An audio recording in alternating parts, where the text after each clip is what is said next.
अस्सलाम वालेकुम व्यूअर्स, आप देख रहे हैं फरी आइडियाज। आज की इस वीडियो में मैं आपको बताऊंगी कि एक ब्रांडेड सूट किस तरह से आता है। एक बहुत ही अच्छा किस्म का जो सूट होता है वो किस तरह से मेरे पास आते हैं और उनको मैं कैसे स्टिच करती हूँ। जैसे कि बहुत सारी लड़कियों ने मुझसे ये सवाल किया कि आप प्लीज आप हमें गाइड करें कि ब्रांडेड सूट का परफेक्ट तरीका क्या है स्टिच करने का। जो पैनल्स वाले सूट होते हैं, पैचेस वाले सूट होते हैं, उनका एग्जैक्ट तरीका क्या होता है स्टिच करने का।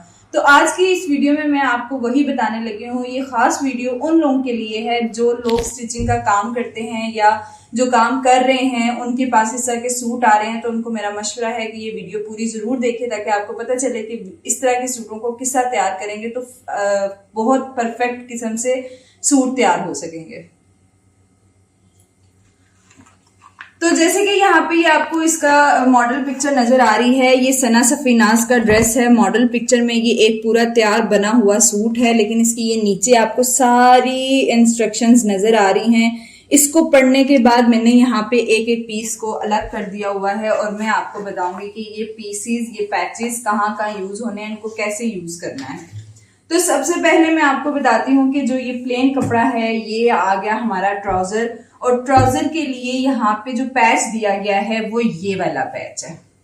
इस पैच को मैं उठाऊंगी। अब जैसे मैंने ये पूरा कपड़ा खोल दिया था, मतलब कपड़े जो भी चीजें इसमें हैं वो खोली हैं। अब इस पैच को मैंने उठाना है और उठा के ट्राउजर के बीच में रख देना है, क्योंकि ये ट्राउजर का ही पैच है, इसको मैंने इसके बीच में रखना है।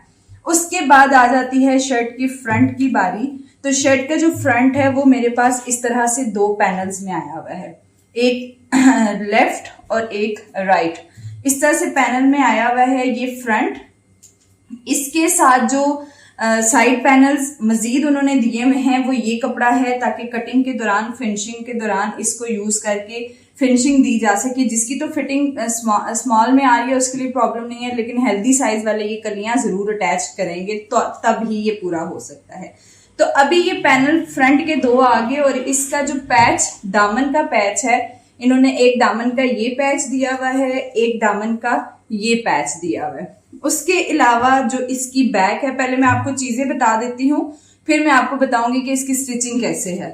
बैक हमारे पास लॉन की है प्लेन, और उसका बैक मोटिव भी है जो कि ये है, और वो मैं इसी के साथ रख देती हूँ। इसके बाद आ जाती हैं स्लीव्स। ये आ गई हमारी स्लीव्स, ये देखें, और स्लीव्स के बीच में आ गया ये वाला पैच। क्योंकि हम मॉडल पिक्चर को ही फॉलो कर रहे हैं, तो मॉडल पिक्चर को फॉलो करते हुए जैसे जैसे जो पैचेस यूज हुए हैं हमने उसी तरह से ये सूट तैयार करना है। इसको हम बाजू के बीच में रख देते हैं ताकि तैयार करते हुए आसानी हो। उसके बाद जो इन्होंने दुपट्टा दिया हुआ है, दुपट्टा भी आप देखें कि ये पूरा नहीं है। जैसे कि दुपट्टे का फ्रंट जो है वो ये है, और इसमें मजीद पल्लू ऐड होने हैं जो कि डिफरेंट प्रिंट के साथ है, और इन पल्लुओं को सिंपल सिलाइयों के साथ अटैच नहीं किया जा सकता क्योंकि ये बहुत ऑकवर्ड लगते हैं। इसलिए मैं आपको बताऊंगी कि इन सारी चीजों को हमने किस तरह से मैनेज करना होता है। तो सबसे पहले मैं आपको शर्ट का ही बता देती हूँ। जैसे अभी मेरे पास ये शर्ट रखी हुई है, मैंने इसको बिल्कुल भी नहीं छेड़ना, इसकी कोई कटिंग, अभी कोई साइज नहीं करना। सबसे पहले मैं इनके पैनल्स जोड़ना शुरू करती हूँ। लेकिन जो लोग कढ़ाई करते हैं उन्हीं में से काफी सारे लोग आपको पैच वर्क भी करके दे देते हैं, लेकिन उनमें से भी आपको देखना पड़ेगा। बहुत कम लोग हैं जो पैच वर्क को इस तरह से लगाएंगे कि लगेगा कि कपड़े के ऊपर ही कढ़ाई हुई है। तो चलते हैं, पहले हम इसका जो काम है वो ये करेंगे, पैनल को जोड़ेंगे, फिर इसके पैचेस को अटैच करेंगे। जैसे कि ये बैक का एक मोटिव है हमारे पास, ये मैंने आपको बताया है बैक का मोटिव, इसको किस तरह से अटैच करना है कटिंग से पहले, ये सारी चीजें मैं आपको आगे चल के बताती हूँ। सूट लेकर आ गई हूँ मैं इनके पास, और यहाँ पे मैं ये जो पैनल वाला काम है, जितना भी काम होता है वो इन्हीं से ही करवाती हूँ। इन्हीं के पास मेरे जो बल्क में सूट हैं वो सारे इन्हीं को मैं दे जाती हूँ।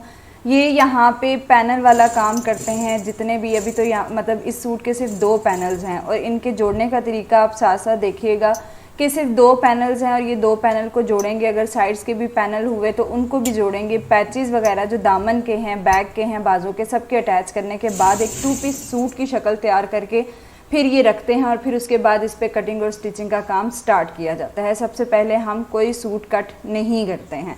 अभी आप ये देखिएगा कि ये जो मशीन है ये इंडस्ट्रियल मशीन है, प्रोफेशनल लोग जो हैं इसको यूज़ करते हैं।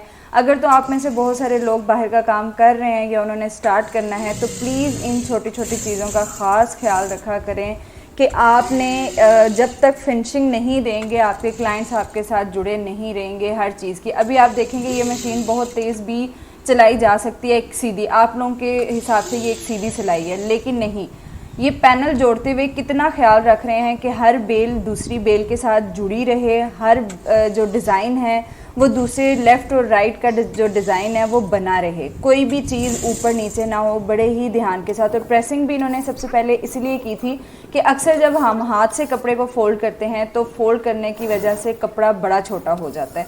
तो अभी इन्होंने इतनी महारत के साथ ये पैनल को जोड़ा है कि लगे ही ना कि ऊपर नीचे कोई अनबैलेंस कोई चीज़ हुई है। अभी लास्ट में भी आके आपको पता चल जाएगा कि इनकी लाइन बिल्कुल बराबर। ये एक सूट जो फ्रंट जो है शर्ट की वो हो चुकी है रेडी। उसके अलावा इसके जो दामन के अगर पैच हुए तो वो पैच वर्क के लिए ये होता है कि अब एक सिलसिला चल पड़ा है कि पैनल्स वाले सूट आते हैं इनके पास और यहाँ से फिर जो पैच वाले हैं जिनके से मैं कढ़ाई का भी काम करवाती हूँ, आपने मेरे कढ़ाई वाले जितने भी सूट देखे हुए हैं वो मैं इन्हीं से करवाती हूँ। अब पैच वर्क करने के लिए उन्होंने सबसे पहले पैच का भी दरमियान किया है, उसके बाद उन्होंने शर्ट का दरमियान किया। देखें बैक भी कटिंग नहीं हुई, बहुत सारे लोग कटिंग करने के बाद सारे पैच जुड़वा रहे होते हैं जबकि हमारा ऐसा कोई काम नहीं होता। अभी बैक भी कटिंग नहीं है लेकिन पैच वर्क जुड़ने लगा है, होने लगा है, पिन अप कर दिया गया है सारी तरफ से इसको दरमियान करके।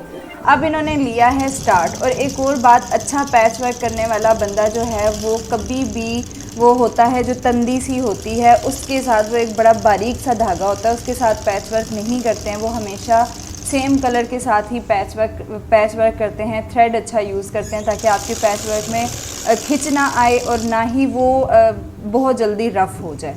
इतनी सफाई के साथ ये लगाएंगे। अभी लास्ट में भी आप देख सकते हैं जैसे अभी इन्होंने स्टार्ट लिया है तो दरमियान में इन्होंने एक जाल सा बिछाया है ताकि ये पक्का फिक्स हो जाए और ऐसे लगे जैसे इसके ऊपर ही एम्ब्रॉयडरी हुई हुई है, कपड़े को सही ये पकड़ ले एक दूसरे के साथ। अब जब इसकी ये आउटलाइन करने लगते हैं तो ये जो पैच की आउटलाइन है उसी आउटलाइन के ऊपर ही चलेंगे, उसी को फॉलो करते हुए इसको ये तैयार करते हैं। अब ये सारी चीज़ें जो हैं ये मैं बाहर से ही करवाती हूँ। एक तो सफाई से जुड़ती हैं, पैच वर्क जो है कभी भी मैंने सिलाई से जोड़ने की कोशिश नहीं की है, कभी भी ख़ुद से मैंने नहीं इसको जोड़ा है। ये हमेशा पैच वर्क चाहे छोटा सा मोटिव है वो भी बाहर से ही होता है क्योंकि ये मेरे अब अपने ही बंदे हैं, इनको मैंने अपने साथ ही रखा हुआ है। पैनल वर्क और पैच वर्क यही करते हैं। उसके बाद एक पूरी शक्ल में सूट तैयार मुझे मिल जाता है जिस पे फिर काम किया जाता है कटिंग और स्टिचिंग का। अब जैसे कि ये पैच वर्क अगर मैं सिलाई से लगाती हूँ तो ये इतना बुरा, इतना रफ़ लगेगा, इसकी कटिंग अच्छी नहीं होगी, इसकी जो टिशू है वो बहुत बुरा लगेगा। और अगर पैनल जोड़ने से पहले ही मैं कटिंग कर लेती तो भी बहुत नुकसान हो जाता है। अक्सर के आपकी फिटिंग में फ़र्क आ जाता है, आपकी कटिंग में फ़र्क आ जाता है। पैच जोड़ने से भी पहले बैक को कट कर दिया जाता अगर तो वो सिकुड़ जाता, मतलब कि तंग हो जाता। इसलिए कोशिश किया करें इन छोटी मोटी चीज़ों को फॉलो करने की। अगर आप प्रोफेशनल स्टिचिंग करना चाहते हैं तो प्रोफेशनल स्टिचिंग के लिए आपको इतनी मेहनतें तो करनी पड़ेंगी।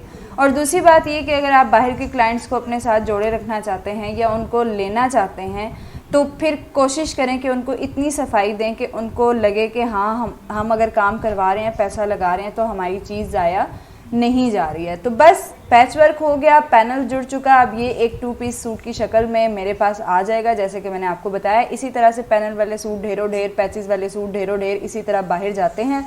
वो पैच वर्क होके पैनल जुड़ के मेरे पास आते हैं और फिर हम उन पर नेक्स्ट आगे जो काम है कटिंग स्टिचिंग मेथड वही है जो मैंने आपको एक प्रोफेशनल तरीके से बताया। अभी दे मुझे इजाज़त हो कीजिए, खुदा हाफिज़, इंशाल्लाह नेक्स्ट वीडियो में मिलते हैं।